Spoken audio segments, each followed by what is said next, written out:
வணக்கம். அறம் சொல்லும் திருக்குறள். இந்த பகுதியில் இன்றைக்கு விருந்தோம்பல் அதிகாரம் குறள் எண் 4.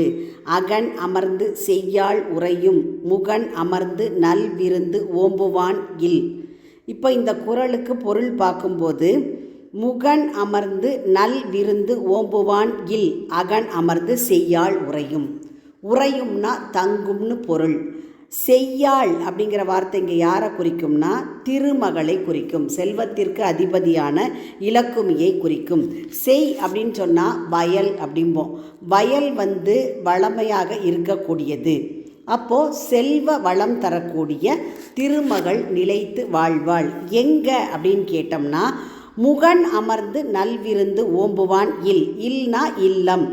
முக மலர்ச்சியோட நல்ல விருந்தினரை வரவேற்று உபசரிக்கக்கூடியவன் இல்லத்திலே அகன் அமர்ந்து செய்யாள் உறையும்.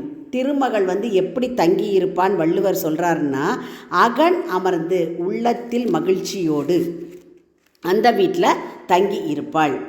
அப்போது குறளினுடைய பொருளை பார்க்கும்போது முக மலர்ச்சியுடன் விருந்தினரை உபசரிப்பவரின் இல்லத்தில் திருமகள் மனம் மகிழ்ந்து நிலைத்து வாழ்வாள்.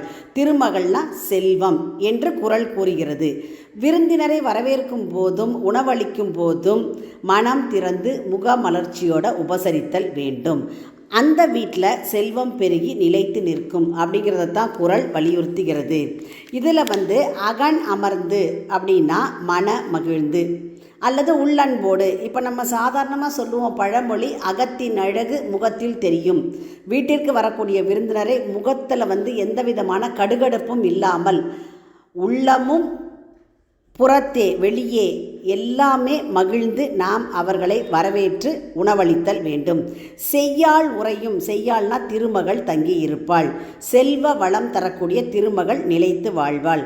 முகன் அமர்ந்து முகமலர்ச்சியோட நல்விருந்து ஓம்புவான் இல். நல்ல விருந்தினர்களை பேணும் இல்லத்திலே திருமகள் நிலைத்து நிற்பாள். அப்போது முகம் மலர்ந்து மனமகிழ்ந்து நல்ல விதமாக விருந்தினரை உபசரிக்கும் ஒருவரின் வீட்டில் செல்வத்தை குறிக்கும் திருமகள் மனமகிழ்ந்து தங்குவாள்.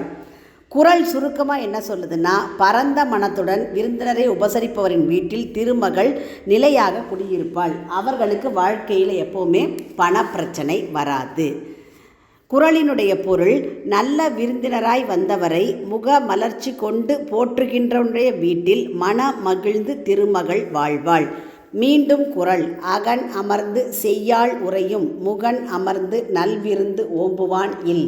உங்கள் இல்ல குழந்தைகளின் மனதிலே தினம் ஒரு திருக்குறள் பதிய எங்கள் சேனலை சப்ஸ்கிரைப் பண்ணுங்கள்.